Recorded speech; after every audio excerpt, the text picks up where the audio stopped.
Bismillah.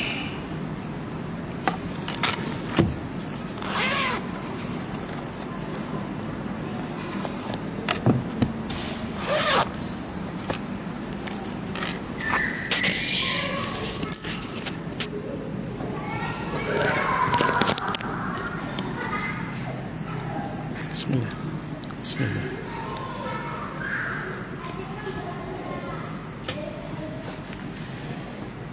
Bismillahirrahmanirrahim. Alhamdulillahi rabbil alamin. Wassalatu wassalamu ala asyrafil anbiya'i wal mursalin wa ala alihi wa sahbihi ajma'in. Allahumma aftah alaina hikmataka wa anshur alaina min khazaini rahmatika ya arhamar rahimin. Rabbi syrah lana sudurana wa yassir lana umurana wahlul 'uqdatan min alsinatina yafqahu aqwalana wala hawla wala quwwata illa billahil aliyyil azim wala hawla wala quwwata illa billahil aliyyil azim wala hawla wala quwwata illa billahil aliyyil azim. Allahumma anfa'na bima 'allamtana wa 'allimna ma yanfa'una wa zidna ilman warzuqna fahma.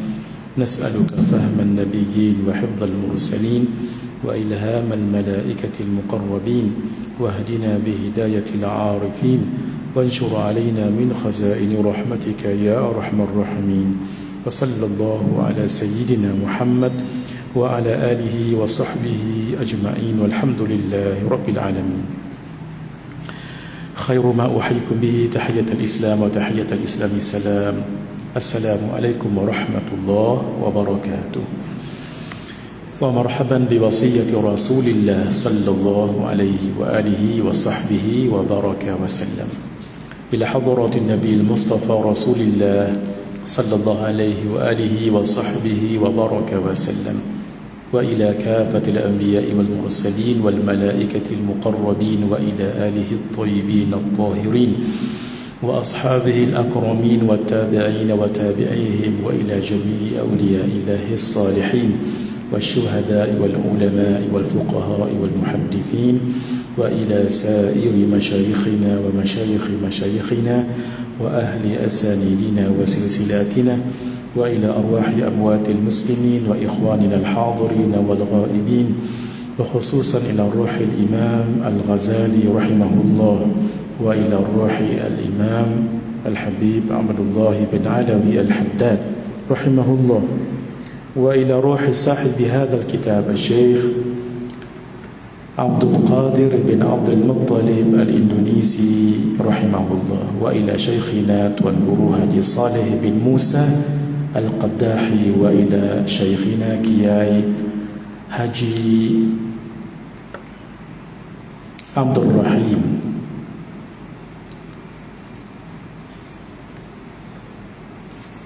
Kiai Haji Abdul Rahim Al-Banjari Al-Banjari Al-Makki Hafizahullah. Syai'un lillahi lahumul Fatiha. A'udzu billahi minasyaitonir rajim. Alhamdulillahi rabbil alamin.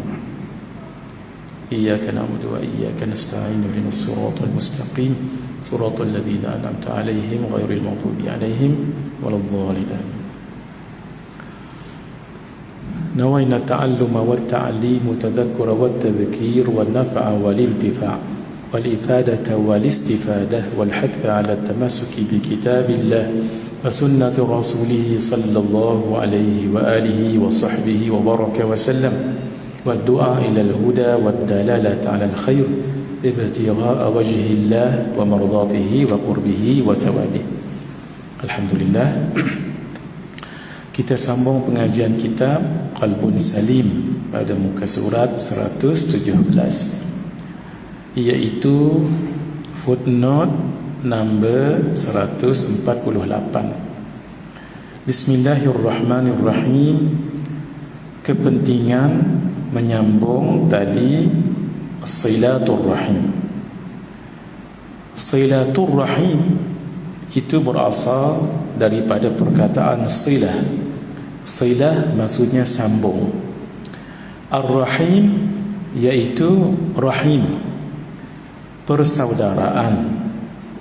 iaitu orang-orang yang ada kaitan kekeluargaan, kaum kerabat.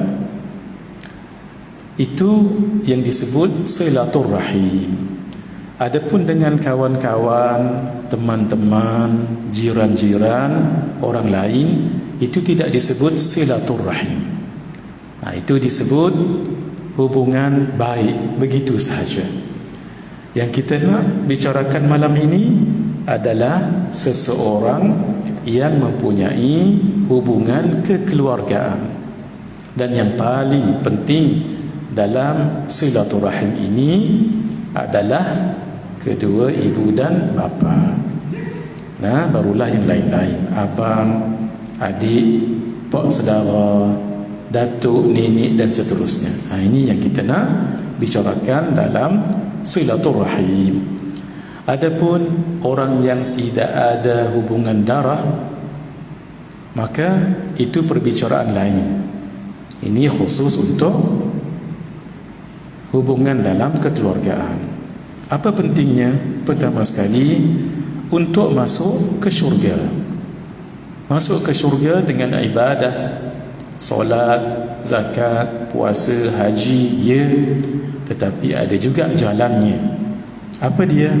Menyambung tali silaturahim. Itu tidak perlu kepada pergerakan bacaan, hanya perlu kepada kesungguhan dan kesabaran dalam mengekalkan tali silaturahim itu. Apakah dengan jalan bertanya khabar melalui telefon ataupun SMS, ataupun pergi secara physically, ataupun mungkin berkumpul di rumah tertentu dengan buat gathering.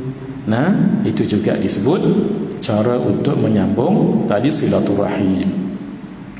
Disebutkan di dalam Sahihul Bukhari dan Sahih Muslim daripada Sayyidina Abu Ayyub Al-Ansari, anna rajulan qala, sesungguhnya seorang lelaki berkata, ya Rasulullah, wahai Rasulullah, akhbirni bima yudkhiluni al-jannah, beritahulah kepadaku tentang sesuatu yang boleh memasukkan aku ke dalam syurga, wa yubaiduni minan nar, dan menjauhkanku daripada neraka. Ini permintaan yang lengkap. Masuk syurga, tidak masuk neraka. Jangan minta syurga sahaja, sebab kita nak masuk syurga tanpa hisab. Sebab ada orang yang masuk syurga setelah masuk neraka dulu, kita tak nak. Sebab itu lengkap, kita minta masuk syurga, jangan masuk neraka. Ini permintaan lengkap daripada sahabat ini tadi. Faqala an-nabiy sallallahu alaihi wa alihi wa sahbihi wa baraka wa sallam. Lalu baginda bersabda, laqad wuffiqa aw qala, sesungguhnya dia telah diberikan taufik, sebab bertanya sesuatu yang benar dan betul, lengkap pertanyaan itu. Aw qala, atau baginda bersabda, di situ perawi hadis ini ragu apakah yang disebutkannya, atau baginda mengatakan laqad hudiya, sesungguhnya dia telah diberikan hidayah. Kaifa qulta, apa yang kamu katakan tadi? Di sini apakah Nabi tidak mendengar ataupun Nabi mendengar tetapi nak pastikan soalan tadi tu, apakah kamu bertanya begitu? Maksudnya yang kamu tanya tu adakah fokus begitu ataupun pertanyaan lain? Fa'ada ar-rajul, lalu lelaki tadi mengulangi pertanyaannya. Maksud memang bertanya tentang amalan yang boleh memasukkan dirinya ke dalam syurga dan menjauhkan daripada neraka. Faqala an-nabiy sallallahu alaihi wa alihi wa sahbihi wa baraka wa sallam, lalu setelah itu baginda bersabda menjawab, sesuatu yang boleh memasukkan kamu ke dalam syurga dan menjauhkan kamu daripada neraka. Satu, ta'budullaha la tusyriku bihi syai'a. Hendaklah kamu menyembah Allah dan tidak menyekutukannya dengan sesuatu pun. Itu asas, iaitu akidah. Sebab selepas ini kita akan tengok Nabi jawab sesuatu yang berkaitan dengan fiqh.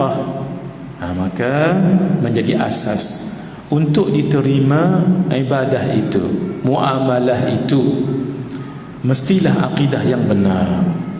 Kalau akidah itu tidak benar, solat pun tidak diterima. Al-Imam Al-Ghazali rahimahullahu ta'ala menyebutkan, la tasihhul ibadah illa ba'da ma'rifatil ma'bud. Tidak sah sesuatu ibadah melainkan kenal siapa yang diibadahkan. Untuk kita solat, zakat, puasa, haji mesti dengan ilmu. Ilmu itu namanya ilmu fiqh. Untuk hati kita jangan hasad pada orang lain, sabar, zuhud, qanaah, itu ada ilmunya. Ilmu itu namanya ilmu hati atau ilmu at-tasawwuf. Sama, untuk mengenal Allah, supaya benar pengenalan kita itu, lalu kita pun beribadah padanya dengan benar melalui solat tadi contohnya, juga dengan ilmu.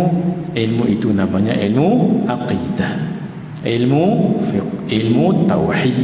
Sebab itu tiga ilmu inilah yang ulama sebutkan dengan tiga rukun agama, sesuai dengan hadis malaikat Jibril datang bertanya kepada Nabi tentang tiga persoalan ini. Hadis yang panjang yang disebut dengan hadis Jibril. Kerana itu kalau orang tanya berapa rukun agama, maka dijawab tiga. Satu, Islam. Dua, iman. Tiga, ihsan. Apa dia Islam? Solat, zakat, puasa, haji yang praktikal itulah. Apa dia iman? Itulah dia beriman kepada Allah, kepada para malaikat dan 6 rukun iman yang lain. Apa dia tasawuf ihsan? Itu dia anta'budallah ka'annaka tarah fa in lam takun tarahu fa innahu yaraka. Kita dah tahu ini, sentiasa diingat. Rukun agama 3, iaitu Islam, iman dan ihsan. Ini asasnya adalah akidah yang benar. Sebab itu mesti kita kenal pada Allah dan cari guru untuk mengajar kita supaya kenal akan Allah Subhanahu wa taala, manhaj yang benar, yang tahqiq dalam mengenal Allah Subhanahu wa taala. Maka manhaj ilmu akidah yang tahqiq, yang benar, yang terbukti, kalau kita mengaji dengan belok daripada orang yang ahli, itulah dia mengenal Allah melalui manhaj sifat 20. Kita tahu sifat-sifat yang wajib bagi Allah, yang nafsiyah, salbiyah, ma'ani, ma'nawiyah itu. Belajar elok-elok tuan, puan-puan. Baik. Satu. Yang kedua, wa tuqimus salah. Kamu tadi menyembah Allah dan tidak menyekutukannya dengan sesuatu. Sesuatu itu apa? Makhluk. Makhluk. Macam mana supaya jangan kita menyekutukan Allah dengan makhluk? Maka kenal dulu apa itu makhluk. Sebab itu dalam ilmu akidah diajar Allah itu khaliq, yang menjadikan, ma'bud, yang disembah, diibadahkan. Makhluk itu yang dijadikan. Macam mana nak kenal Allah? Kenal dulu makhluk, baru kita kenal Allah. Pencuri kalau tidak dikenal ketika mencuri masuk dalam rumah, jangan ayah mentua yang kita balun, sebab tak kenal mana satu musuh, mana satu pencuri. Begitu. Kerana itu dalam ilmu tauhid kita dikenalkan oleh para ulama usuluddin, makhluk itu apa? Paling kurang kita kenal dengan makhluk itu jirim dengan Arab. Panjanglah ceritanya ni. Ini kena sesi khas belajar sifat 20 ini. Barulah wa tuqimus salah. Supaya kita jangan menyekutukan Allah tadi tu. Yang seterusnya 2, wa tuqimus salah, mendirikan solat. Hadis menggunakan iqamah, wa tuqimus salah, tidak wa taf'alus salah, kamu kerjakan solat, atau wa ta'malus salah, kamu tunaikan solat. Kenapa disebut wa tuqimus salah? Sebahagian ulama mengatakan tuqimu itu berasal dari perkataan aqama, mendirikan. Sebab itu terjemah saya dekat sini, mendirikan solat, tidak menunaikan solat. Sebab ada hikmah. Sebahagian ulama mengatakan disebut dengan wa tuqimu, mendirikan solat, maksud menjaga syarat-syarat sah salat, menjaga rukun-rukun salat. Sebab jangan kita ambil ringan dalam solat mu'tamad. Dalam mazhab kita Asy-Syafi'i, rukun solat itu ada 13. Itu mu'tamad. Tetapi dalam solat ini, dalam rukun ada rukun harus dipelajari. Contoh, berdiri betul itu rukun solat, ya. Tapi apakah yang dikatakan berdiri betul? Kena pelajari. Niat itu rukun solat, naam. Tapi dalam rukun ada rukun. Maksud dalam rukun itu ada perkara yang mesti disempurnakan. Contoh, dalam solat maghrib, solat isya yang fardu, dalam niat mesti ada 3 perkara: qasad, ta'arud, ta'yin. Qasad, sahaja aku, maksud sahaja aku solat, yang kita sebut usalli itu. Kalau fardu, dia kena sebut fardu, barulah maghrib. Sehingga kata ulama, siapa yang solatnya menyebut sahaja aku solat maghrib, tidak disebut fardu, solat tadi sah tapi bukan berstatus maghrib. Solat tadi jadi solat sunat maghrib sahaja, maka kembalilah dia solat fardu maghrib. Kerana dalam niat dia tidak sebut fardu. Sebab fardu itu adalah wajib disebut dalam niat. Begitu maksudnya dalam hati. Ini perkara ini harus kita pelajari supaya sah ibadah kita. Islam itu mudah betul, tapi jangan dimudah-mudahkan. Sebab itu perlu belajar tadi itu. Innamal ilmu bitta'allum wa innamal fiqhu bittafaqquh. Sesungguhnya ilmu itu dengan jalan belajar. Belajar dengan guru. Kalau tauhidnya, guru yang alim tauhid. Kalau fiqahnya, dengan cara fiqahnya. Kalau hadis pun begitu, tasawuf pun begitu, baca Quran pun begitu juga dengan ahlinya.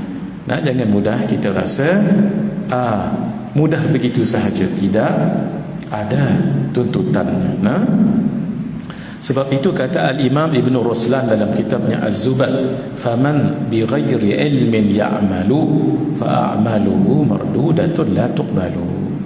Maka sesiapa yang tanpa ilmu dia beramal, maka amalnya ditolak, tidak diterima oleh Allah.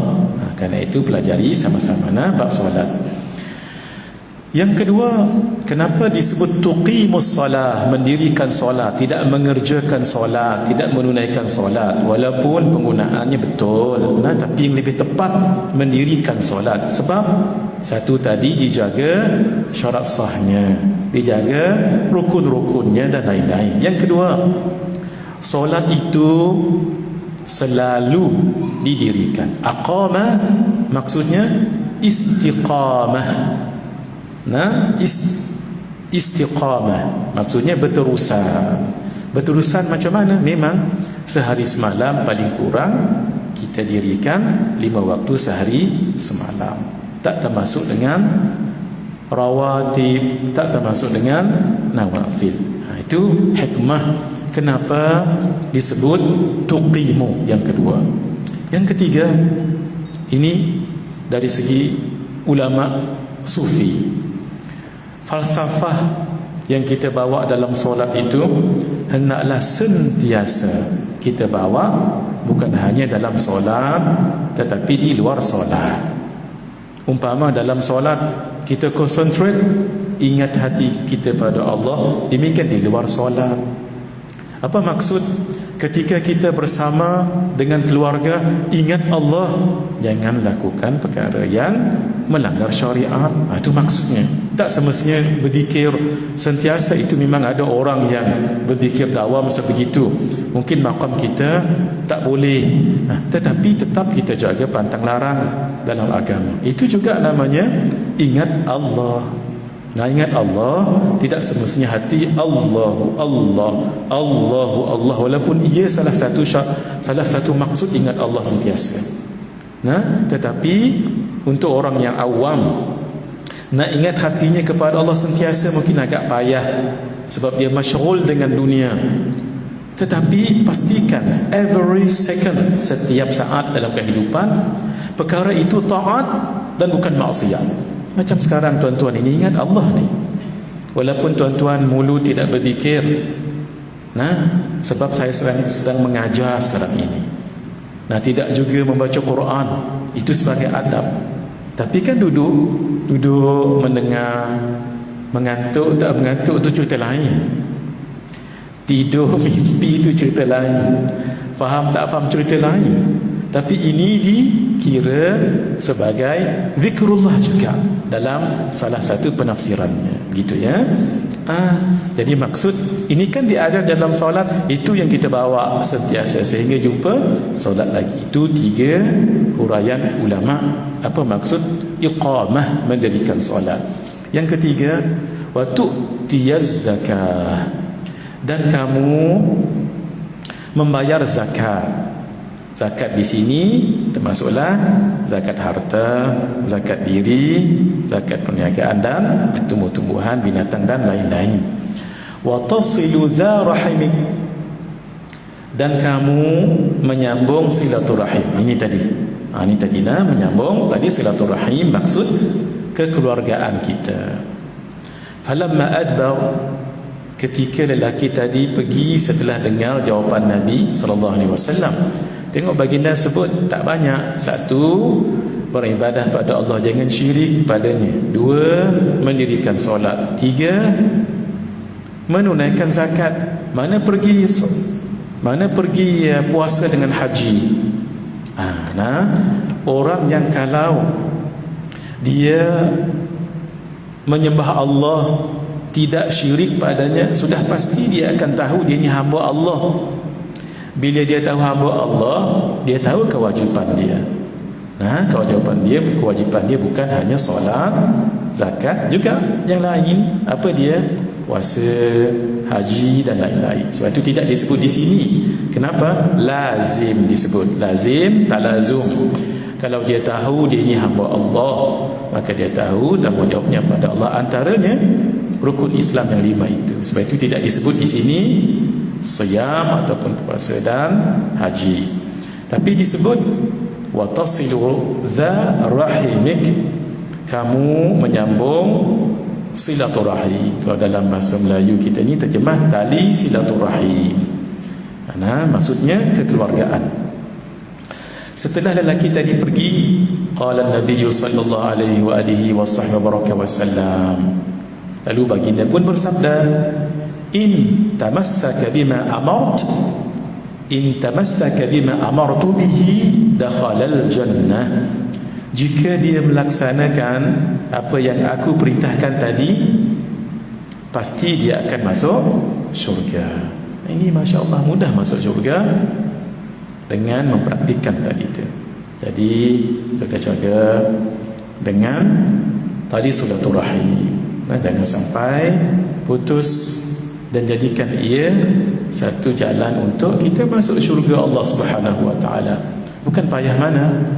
Kalau solat macam saya sebut tadi, nak kena ambil wuduk kena betul. Kalau wuduk tak betul, walaupun solatnya betul, tak sah juga. Idza intafa syartu fantafal masyrutu. Bila ternafi, maksud terbatal akan syarat, maka yang disyaratkan solat juga batal. Ni kan kena belajar lagi macam mana ambil wuduk dengan sempurna. Sama juga tadi yang kita bicarakan, solat dia ada syarat-syarat sahnya dipenuhi. Demikian rukunnya, dalam rukun ada rukun, kan banyak requirement. Tapi dalam menyambung silaturahim mudah. Tidak perlu nak baca doa, tak perlu nak hafaz berapa surah Al-Quran, zikir-zikir tak. Nak tunjukkan apa ni? Allah Maha Pengasih dan Penyayang. Dengan kita menyambung tadi silaturahim, itu sudah membolehkan kita masuk syurga Allah. Itu maksudnya. Dan jangan kita lupa, silaturahim tadi memang fokus untuk kekeluargaan. Dan yang paling top sekali, the toppest, adalah ayah dan ibu. Jaga-jaga jangan sampai ayah dan ibu terasa hati dengan perbuatan kita, dengan ucapan kita. Kalau kita terbuat, segera minta ampun, minta maaf. Kalau yang sudah meninggal dunia, kata ulama, buat 4 perkara. Mungkin orang ini maaf, masa muda dulu agak keras orangnya, agak panas baran lah kata orang. Dengan jiwa mudanya terbawa sampai ketua, sampai punyai anak, maaf, sampai mak ayahnya berkecil hati lah, sehingga meninggal tak nak redha dengan anak ni tadi. Jadi apakah ada jalan keluar untuk anak ini? Karena sekarang dia dah insaf, sekarang dia dah belajar agama. Ulama katakan ada. Tapi buat 4 perkara ini. 1, hendaklah dia bertaubat atas kelakuannya. 2, sekarang hendaklah jadi anak yang soleh, anak yang baik. Tak semestinya jadi ustaz, ustazah, penceramah, pendakwah. Tak. Be yourself. Jadi diri sendiri, tapi orang yang baik, anak yang soleh. Anak yang soleh, salihat, definisinya ada yang tuan-tuan fahami. Yang ketiga, jangan lupa berdoa untuk mak abah. Ini kalau yang dah meninggal dunia, terkhususnya yang masih hidup. Kata ulama, antaranya Al-Imam Sufyan Al-Thawri, seorang tabi'in. Kalau seseorang anak itu mendoakan kedua orang tuanya 5 kali, maksud selepas solat doa, maka itu dikira dia sudah berbakti kepada kedua orang tuanya. Kenapa 5 kali? Sebab ia ada kaitan dengan nasihat Luqmanul Hakim kepada anaknya. Ketika anaknya bertanya tentang ajaran Islam dan nasihat oleh Luqmanul Hakim, antaranya apa? Mendirikan solat. Macam biasa juga. Bukankah solat itu 5 waktu sehari semalam? Lalu kata ulama, maka doakan kedua orang tuamu 5 kali sehari semalam paling kurang. Lepas solat tadahlah tangan, Rabbi ghafirli wa liwalidayya warhamhuma kama rabbayani saghira. Tu paling pendek saya pilih tu. Kan kita suka paling pendek. Kalau boleh mengaji paling pendek, paling sedikit kita ni. Sebab tu saya pilih yang pendek-pendek. Dhunubi pun saya tak sebut. Kan saya sebut tadi Rabbighfirli wali walidayya. Bukankah kita selalu baca Rabbighfirli dhunubi? Memang sengaja saya pilih pendek untuk orang Kota Damansara ni. Nah, Rabbighfirli, ya Allah ampunkan aku. Apa yang diampun? Sudah pasti dosa, sebab tu tak perlu sebut dhunubi. Wali walidayya, dan kedua orang tuaku. Cuma saya nak ambil perhatian kita sama-sama, nah. Ketika kita baca doa ini, panjangkanlah waliwa, itu panjangkan. Kadang-kadang kita terlepas pandang Rabbighfirli wali walidayya, itu tidak tepat. Bacanya waliwa, itu kena panjangkan. Rabbighfirli wali wa, tu kena panjang. Wali walidayya kalau untuk seorang. Nah, warhamhuma kama rabbayani saghira. Kalau untuk dua orang, Rabbighfir lana dzunubana. Kita biasa guna dzunubana kan Madinah. Tapi saya pilih tadi yang paling pendek, Rabbighfirli wali walidayya, nah, warhamhuma kama rabbayani saghira. Kalau seorang-seorang. Kalau contohnya imam, menjadi imam, kita jadi imam di rumah, di masjid, baik, elok kita guna Rabbighfir lana wali walidayna warhamhuma kama rabbayana sighara. Yang saghira tadi itu berubah jadi sighara. Kalau nak guna lebih ramai, Rabbighfir lana waliwa, itu yang kena penting tu. Seorang, dua orang musanna ataupun jamak, tetap wa tu panjang. Rabbighfir li dhunubi waliwa, itu maksud saya, panjangkan. Waliwa lidayya, seorang. Kalau dua orang, Rabbighfir lana waliwalidayna, dua orang. Warhamhuma kama rabbayana sighara. Kalau ramai, Rabbighfir lana dhunubana waliwalidina warhamhum kama rabbawna sighara. Mengaji masjid kita ada Facebooknya. Nanti saya akan bagikan PDF macam mana menyebut ini dengan mengaji kita. Nanti boleh uploadkan nanti, sebab kadang-kadang kita keliru. Dah terbiasa sebut, jadi sekejap seorang, campur dua, campur tiga. Kalau orang tak tahu tak apa, tapi maaf yang solat dengan kita ni, itu profesor dalam bahasa Arab ataupun orang Arab. Walaupun dia tahu yang kita nak minta dah, tapi biar kena baik, biar kena pasal.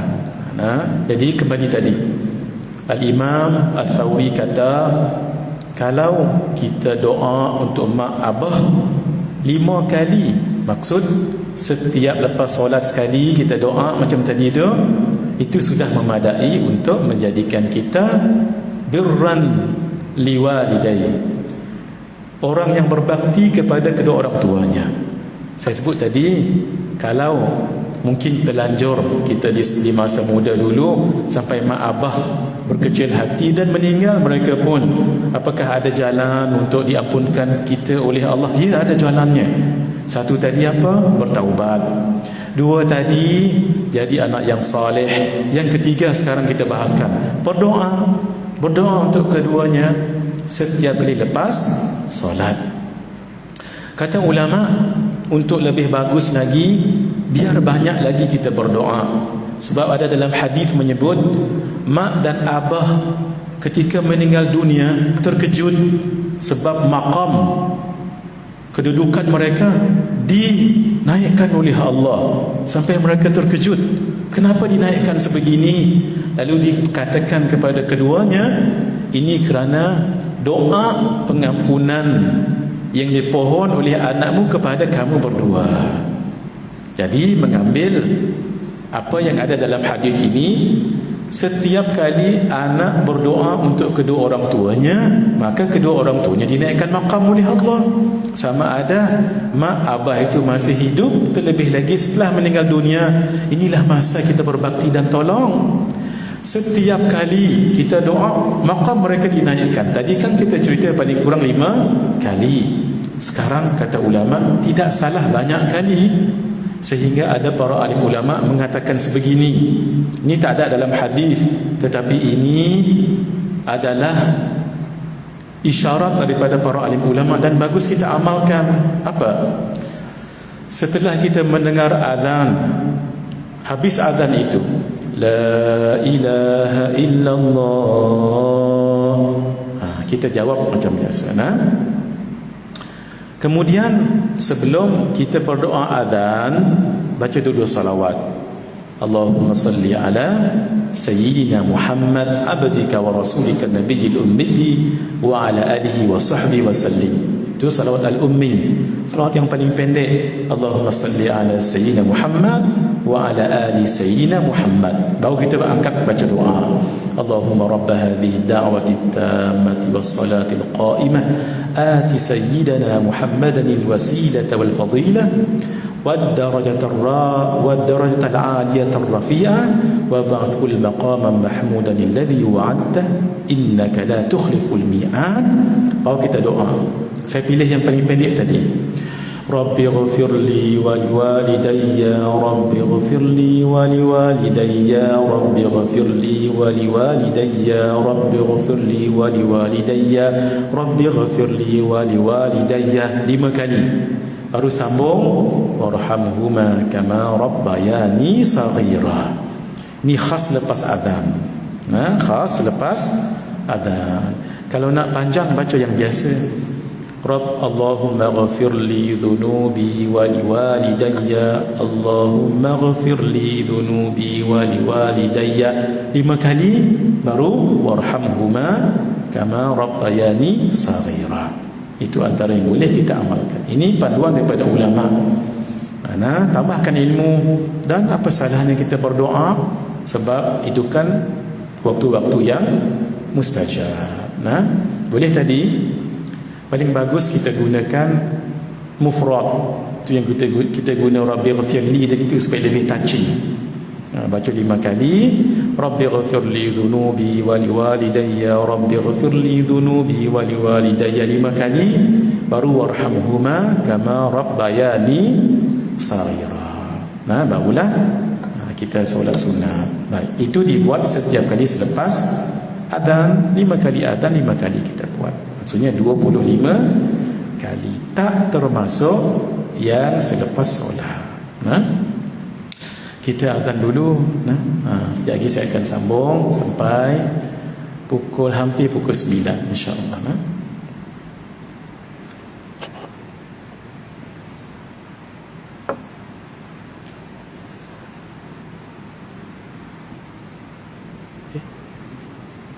Jam ni pukul berapa Abang Haji?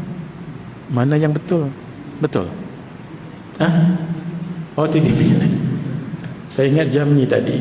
Jam ni dengan ini cepat. Masya Allah. Ini kalau puasa bahaya ni.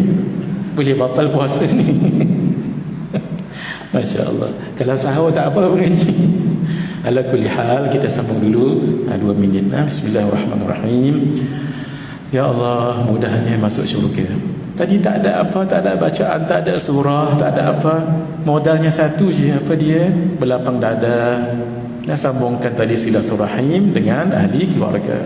Mari kita lihat apakah lagi kepentingan menyambung tali silaturahim, penyebab umur panjang dan mendapat rezeki. Man sarrahu an yabsuta lahu fi rizqih, sesiapa yang ingin dilapangkan rezekinya, au yunsa lahu fi atharih, dan dipanjangkan. Diterjemahkan kat sini bukan dan, terjemahannya adalah atau. Ni boleh dibetulkan. Atau dipanjangkan umurnya. Siapa nak dua ini, rezekinya luas, umurnya panjang, falyasil rahimah, dia hendaklah menyambung tali silaturahim. Muttafaqun alaih. Kenapa? Begini kata ulama. Kalau saya sempat syarah ni dulu nah. Kalau kita sambung tali silaturahim baik dengan adik-beradik, sepupu, anak buah dan sebagainya, kalaulah orang tu sakit, dalam diagnose doktor sakit ini kalau tak dijaga boleh bawa umur dalam masa 2 bulan. Oleh kerana dia bagus dengan sepupunya, anak saudaranya, adik-beradik, mereka bagi duit contoh untuk beli ubat yang terbaik. Tengok-tengok, Masya Allah, bukan 2 bulan panjang umurnya, malah mungkin 12 tahun. Kenapa? Sebab obat yang baik tadi tu selalu diziarah. Tapi kalau tidak elok, jangan kata 2 bulan, mungkin 2 minggu. Nah, kita sambung selepas insya-Allah.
اللهم صل على سيدنا اللهم رب هذه آتي سيدنا محمد رب اغفر لي ذنوبي رب اغفر لي رب اغفر لي ذنوبي.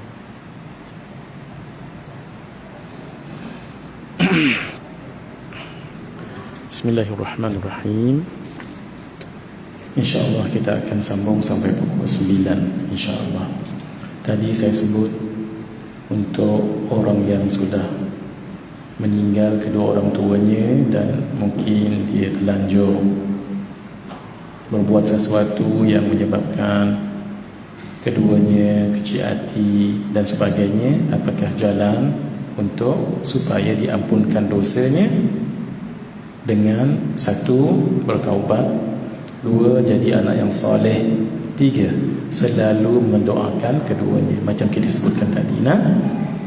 Yang keempat, kalau boleh ziarah kubur kedua orang tua setiap hari Jumaat. Sebab ada riwayat menyebutkan begitu. Sesiapa yang menziarahi kubur kedua orang tuanya, man zara qabra abawai, siapa yang menziarahi kubur kedua orang tuanya kulla yaumil Jumaat, pada setiap hari Jumaat, kutiba lahu birran liwalidayhi, maka dia ditulis, dicatat sebagai orang yang berbakti pada kedua orang tuanya, especially yang tadi tu. Kalau dia memang sudah baik dan sebagainya, itu tidaklah, maksudnya kalau nak ziarah bagus, tapi tidaklah diberatkan macam tadi tu. Kalau kubur mak ayahnya dekat, kalau di Sarawak Sabah, tak payah beli tiket. Gunakan duit itu untuk sesuatu yang baik. Buat sesuatu, baca Yasin ke, tahlil dan sebagainya, niatkan pahalanya, bersedekah untuk kedua orang tua. Baik, itu cara supaya diberkati dia ketika kedua orang ayahnya sudah meninggal dunia. Kalau masih hidup, ambil peluang untuk berbuat amal. Baik, kita sebutkan tadi kenapa dengan menyambungkan tadi silaturahim, rezekinya itu luas. Sebab mungkin dia berniaga, dibantu oleh adik-beradik, ataupun anak saudara, ataupun anak sendiri. Maka dia lebih banyak pendapatannya, lebih luas rezekinya. Itu maksudnya. Contoh hari raya Aidil Adha ataupun Aidil Fitri, kerana dia baik dengan ahli keluarganya, ketika dia buat jamuan ramai datang. Mungkin dia dah pangkat datuk ataupun tok wan, tak semena-mena anak-anaknya bagi duit padanya, ataupun anak saudara walaupun tak diminta, tapi kerana tok wannya baik. Begitu. Dan jamuan yang dia buat itu barakah. Maka dia mendapat rezeki yang lebih. Sebab apa? Mungkin ada orang bagi duit dengannya, ataupun orang, Tok Wan sedap masak, boleh kami nak order. Situ rezeki lagi, dan pelbagai lagi syarahan. Panjang umur tadi sudah kita sebut. Mungkin dia sakit ketika mungkin ahli keluarganya tahu, maka dia akan dapat, masya-Allah, obat yang terbaik. Kalau tidak terbaik pun yang bagus. Dapat fasiliti yang baik ketika dia sakit, yang doktor umpamanya tengok dalam ilmu kedoktoran, mungkin tinggal 2 bulan sahaja, tapi kerana dia dapat treatment yang bagus, mungkin 12 tahun dia boleh panjang hidupnya. Kenapa tadi? Dizarahi selalu, ditanya khabar, diberi obat yang baik. Tapi kalau dia tidak bagus dengan ahli keluarganya, jangan-jangan orang tak ziarah dah. Yang doktor kata 2 bulan tadi, tak dan 2 minggu, inna lillahi wa inna ilaihi raji'un. Begitu. Sebab itu biar kita baik dengan ahli keluarga kita, terutama sekali. Rasulullah sallallahu alaihi wasallam bersabda, ar-rahimu mu'allaqatun bil 'arsy. Ar-rahim itu tergantung di arash. Sebab rahim itu makhluk. Bila makhluk, memang betul dia boleh tergantung. Taqul, kata rahim itu, man wasalani wasalahu Allah, sesiapa yang menyambungku, kata rahim tadi tu, Allah, maka Allah akan menyambungkannya. wa man qata'ani qata'ahu Allah, dan sesiapa yang memutuskan aku silaturahim, maka Allah akan memutuskan hubungan dengannya, ai memutuskan rahmat dengannya. Hadis muttafaqun alaih. Nah, sebab itu makin kita baik dengan ahli keluarga, maka semakin dapat kita rahmat Allah yang mencurah-curah. Yang ketiga, pahalanya lebih besar daripada memerdekakan seorang hamba. Allahu Akbar. Memerdekakan hamba ni besar pahalanya. Melepaskan orang daripada belenggu tanggungjawab. Seorang hamba itu mesti taat pada tuannya. Kadang-kadang tuannya itu bengis ataupun tidak berperi kemanusiaan. Kalau dibebaskan, Masya Allah.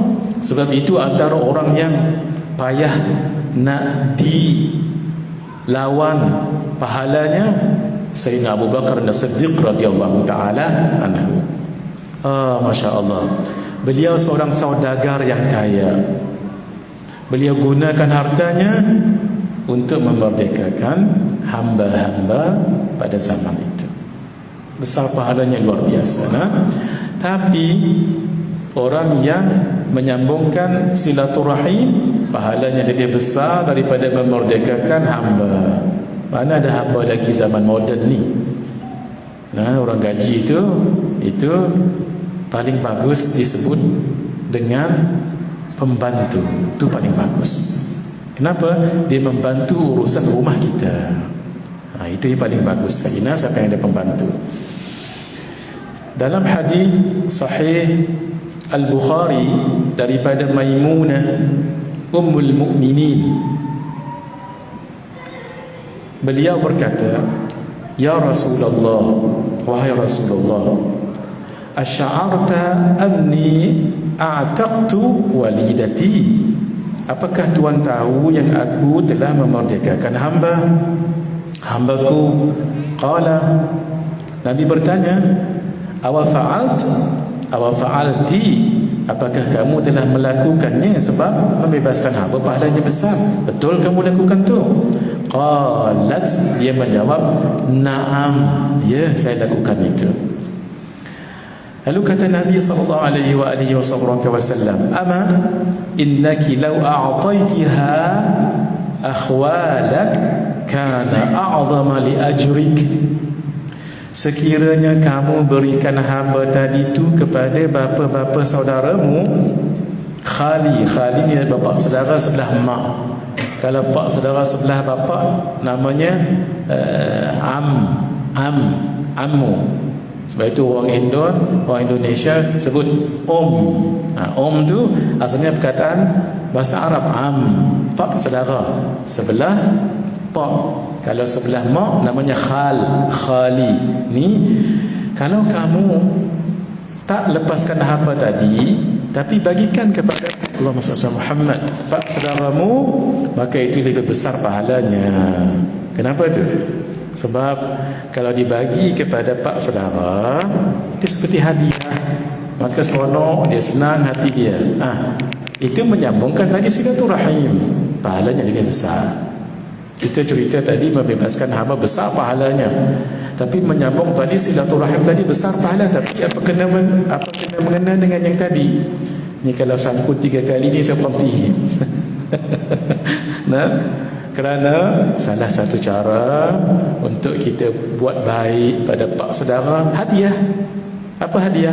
Tadi hadiahkan hamba tadi tu. Masya Allah, lebih besar pahalanya. Kita zaman 2022 ni tak ada lah hamba. Apa cara sekalipun supaya hubungan kita dengan pak saudara, mak saudara sebelah pak, sebelah mak, itu bagus. Salah satu caranya apa? Hadiah. Tahadau tahabu. Nabi sebut, hendaklah kamu saling membalas hadiah, kamu akan terjalin kasih sayang. Itu hadirin, pahalanya lebih besar daripada memerdekakan seorang hamba. Nanti kita akan sambung. Sambunglah hubungan silaturahim dengan kaum kerabat kita, walaupun mungkin mereka memutuskannya. biarlah mereka. Yang penting kita sambung ini bulan hadapan insya-Allah. Setiap hari Rabu minggu kedua perjumpaan kita di sini, kita baca kitab Tasawuf Nina, penawar bagi hati, dan kita baca syarahnya iaitu Qalbul Salim.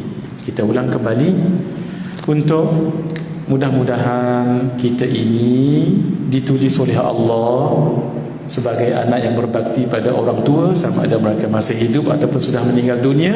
Jangan lupa berdoa setiap kali selepas solat 5 waktu sehari semalam.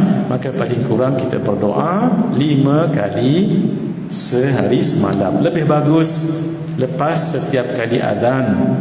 Habis azan, salawat dahulu, kemudian doa, barulah baca ini, Rabbi ghafirli wa liwalidayya 5 kali, atau Allahumma ghafirli dhunubi wa liwalidayya 5 kali, baru tutup warhamhuma kama rabbayani saghira.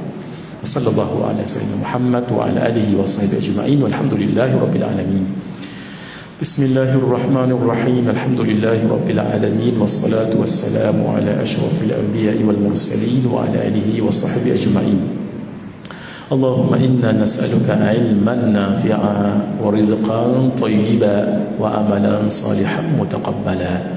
Wa sallallahu ala sayyidina Muhammad wa ala alihi wa sahbihi ajma'in, walhamdulillahi rabbil alamin, bi sirril Fatihah. A'udzu